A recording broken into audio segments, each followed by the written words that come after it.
Sean Hannity is going to do nothing but help Democrats here. He's going to go after the one Republican that actually has a shot at winning a general election. Chris Christie, at his victory speech last night, was out there lecturing the Republican Party, saying that Trenton, New Jersey, should be a national model for politicians in both parties.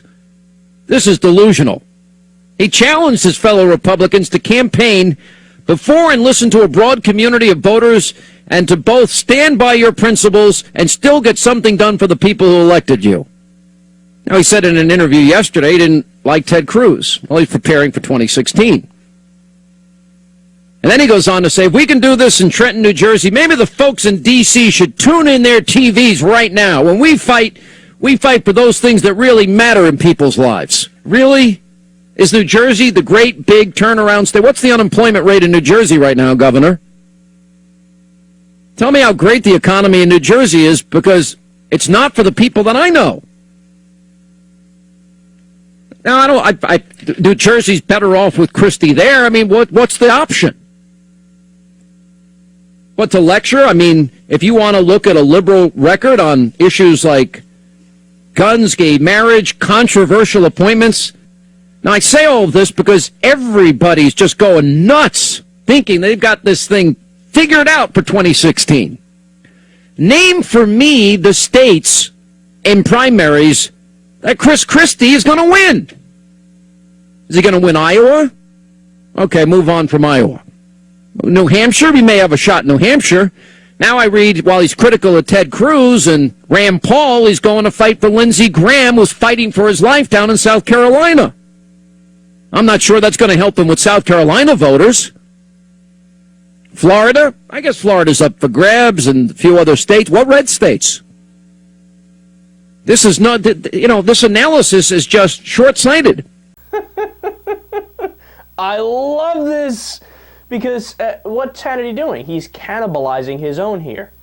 So all the Democrats and the progressives should sit back, have a Corona, relax, and watch this with a smile on your face.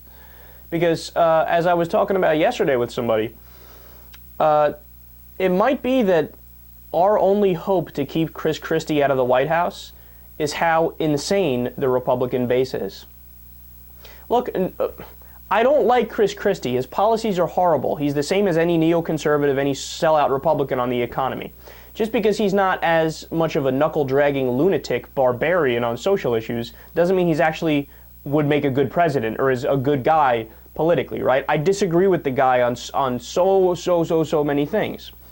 But you got to understand, the argument that Chris Christie makes about his electability is irrefutable. He is literally the most popular governor in the United States of America. Not most popular Republican governor, most popular governor, period. This is a guy who would be able to get independents. He would be able to get some moderate Democrats, so-called moderate Democrats. He's the only guy on the Republican side that has a shot at a general election. To a much lesser degree, Marco Rubio, but he's going to fuck it up in the campaign. I mean, just look at his awkward moment with the water bottle. Paul Ryan also has a chance, but he'll get destroyed in the campaign too because he lies so much. They say Jeb Bush. I don't think he has any chance because his last name is Bush. So Chris Christie really is the only one electable in a general election. But the thing is, he probably won't get through the primary. He will struggle to get through the primary. Why? Because he had the nerve to say, oh my God, Obama actually helped us with the hurricane. Thank you. The right wing flipped out about that. Oh my God, how could you thank him when he sent FEMA right away? Don't thank him for saving lives. That's not right. I know, it blows my mind just as much as it blows your mind. But also, one of Hannity's arguments I love even more. Because he thinks this is like a debate ender, right? He's like, tell me what red state he'd win a primary in. Yeah. And look, Sean, okay, you're right. He wouldn't win in those, like the deepest red states in the primary there. And we thank you for that. The reason why he won't win it is because you and Bill O'Reilly, maybe Bill O'Reilly to a lesser degree, but Glenn Beck, Rush Limbaugh, Mark Levin, Michael Savage, other idiots on the Fox News channel and on talk radio, you will absolutely send Chris Christie through the ringer and make it so that the base hates him more than they hate certain Democrats, right? So I'd like to thank you from a progressive position. I'd like to thank you for tearing down the one guy on your side that actually has a chance of winning a general election.